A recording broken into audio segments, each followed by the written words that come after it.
You ever feel you're the smartest one in the room, only to discover too late that someone pulled the wool over your eyes? I was 13, and I thought I knew it all. I was defiant. I was bitter. I was finished with people dictating what I was allowed to do, teachers most of all. But there was this one teacher, Mrs. Clara Morrison, who never yelled, never punished, never even raised her voice. She just kept getting smarter. And on that day, she taught me a lesson I'd hold for the remainder of my existence, and never uttered an unkind word. If you've ever been quietly outwitted by someone in the most delightful manner imaginable, smash that like button, subscribe, and prepare yourself, because this is not just revenge. It's poetic justice wrapped in sage. This is set in Portland, Oregon, some 2 decades ago. I was 13, a middle school student in what they referred to as the honors program. On paper, I was a good kid. Straight A's, quiet, reliable. But in real life, I was crumbling. My mom had died of cancer the previous year. Dad was working double shifts just to keep our small apartment afloat. And I seethed at the world, at God, at adults who pretended everything was okay when it clearly wasn't. So when my social studies teacher, Mrs. Morrison, announced a grand field trip for the advanced class, a trip to the Portland Ballet and Symphony Orchestra, I couldn't roll my eyes fast enough. A ballet? A symphony? We were 13. We listened to Green Day and Linkin Park. You think we wanted violins and people twirling in tutus? It was torture masquerading as culture. That's when my teen mind concocted a master plan. If I could get my friends to skip 2, then the teachers couldn't actually do anything to all of us, right? So, during lunch, I leaned over our table and began my small campaign. Come on, guys, let's make a point. Why should we have to sit through something so dull? Let's all get our parents to say no. A couple of them laughed. One girl said, "You're crazy, Em." But another nodded, smirking. And I thought, oh yeah, it's happening. I rehearsed my disappointed face that evening in front of my dad. Told him I would feel awkward going. Said it was too formal.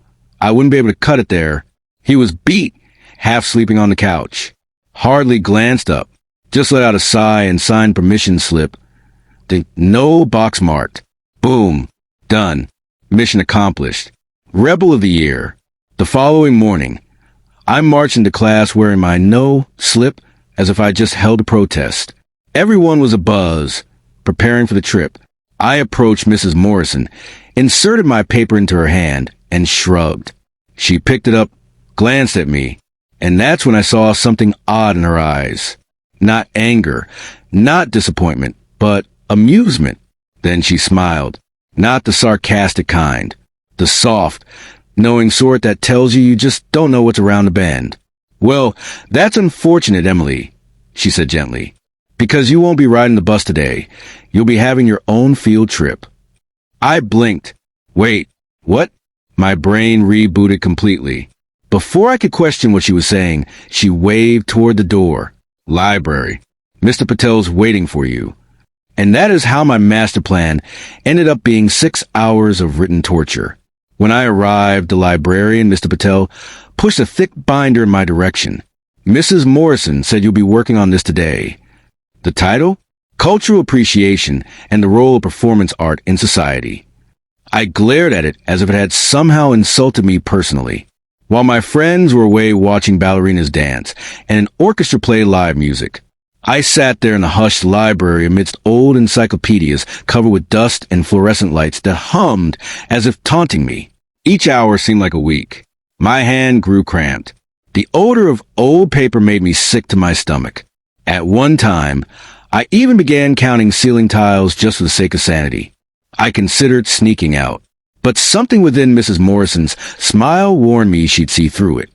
At lunchtime, the door creaked open. She came in, cool, collected, carrying her coffee. She didn't utter a sound, merely looked at my work, nodded once, and smiled again. That same gentle, unnerving smile. Not nasty, not condescending, just pleased. That silence was worse than any reprimand, because inwardly I already knew I'd played myself. When the last bell sounded, I gathered up my half-done report, shoulders throbbing, pride ruined. The hallway was filled with laughter and vitality. Everyone was back from the field trip, chattering about how the music made them shiver, how lovely the ballet was, how they even received free snacks. I attempted to laugh along, but it hurt, because I'd spent the whole day by myself in quiet, writing about the very thing I'd refused to attend. That evening, I didn't brag to my dad, didn't even refer to the field trip. I simply lay in bed and gazed at the ceiling, getting the sense that perhaps Mrs. Morrison wasn't the evil figure I'd painted her as. Perhaps she'd simply been the sole grown-up who wasn't fooled by my theatrics. Years went by. I went to college, graduated, established a career, had children. But I never forgot. Each time someone mentioned the symphony or ballet, I got that faint sting of remorse, as if I'd been missing something that would have altered the way I perceived the world. I'm now in my 40s. I have children of my own, sulky, obstinate, just like I was. And when they attempt to bypass something dull, I find myself saying, "Careful. Sometimes skipping out means missing out forever." They roll their eyes, naturally, and I smile.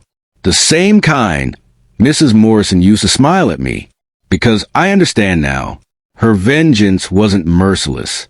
It was mathematically calculated kindness, a flawlessly played life lesson in disguise as discipline. If this story sent shivers down your spine, or reminded you of a lesson you learned the hard way, hit that like button and subscribe. And let me know in the comments, what's one occasion you thought you outsmarted someone, but wound up learning a lesson instead? Because sometimes the greatest revenge isn't revenge, it's wisdom.